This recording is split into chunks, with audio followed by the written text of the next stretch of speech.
G'day legends, welcome back to another episode of Hellmouth Hotline.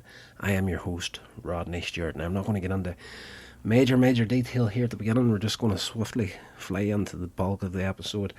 This is Blood from the Mummy's Tomb, and just before we get going, I want to give you a heads up. If you're interested, there's now a Facebook page for the show, Hellmouth Hotline, and yes, go check that out, give it a little like. It's just another place to put the episode out there in the hopes that people are going to find it. I'm not at this point making any big waves as far as any of the shows I make goes. I'm just sort of producing them, putting them together and putting them out there, and just letting the audience find them, more or less. So obviously, if you're hearing me saying this here, you're listening on SoundCloud or iTunes, wherever it may be your favourite podcast provider of choice. But if you want somewhere that's just a spot where you can just jump onto and get access to everything, the Facebook page is there. Yes, I just want to give you a heads up on that, and you can always email the show at hellmouthhotline@gmail.com. I almost forgot my own email address right there. But anyway, let's get into the episode, and I hope you enjoy it.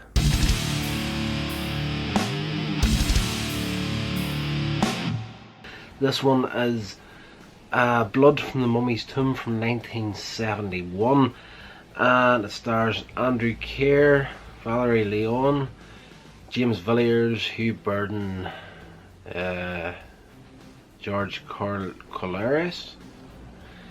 I'm terrible at names. Mark Edwards. If you are a fan of the Hammer movies at all, there's a few familiar faces popping up in this one. This movie here is best way to describe this is, don't judge a book by its cover. This movie is so much better than I gave it credit for. Basically, a group of Egyptologists discover the tomb of an evil queen.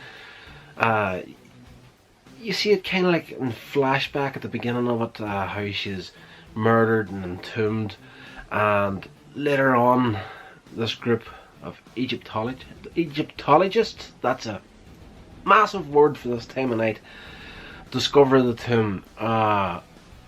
The daughter of the expedition leader is haunted by nightmares of this expedition. She has no idea why she's having these nightmares, but it becomes evident as the film goes on that she is, well, my interpretation of it was she was the reincarnation of this evil queen.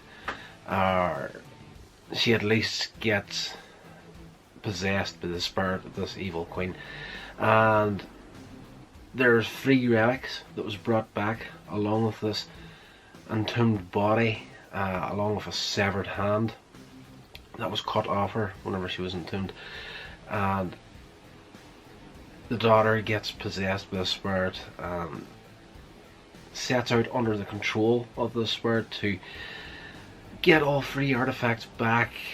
People start dying, expedition members, and by the end of the movie it's setting up that this queen is going to be resurrected, and the girl was actually born at the moment the expedition team discovered the tomb, and that kind of transferred whatever energy over to this girl. But she's the exact spitting image of this queen, so I was just like, reincarnation. So guys, this film is absolutely fantastic. It keeps you intrigued, keeps you, well, not so much guessing. You kind of know where it's going. It's just interesting to see how they get there. I enjoyed this so much more than I give it credit for, and it's got a very, very, very good ending to this movie, and 100% satisfaction for me. Definitely this, again, don't judge a book by its cover. This one here, whenever I put it on, I was kind of, I'm not into this, like, just looking at the cover, and yes, just the booklet that came with it, the Hammer collection, just wasn't intrigued to watch it at all. But I'm doing this series, so I thought, right, I'll give it a chance, watch it, and absolutely love this little film. And this is definitely one of the ones, and if I eventually go back to the Hammer collection again somewhere down the line, start watching the movies again, this isn't one of the ones I'm going to be skipping over, so definitely go and check this one out. This has been a production of Coins Age Media. Thank you so much for listening.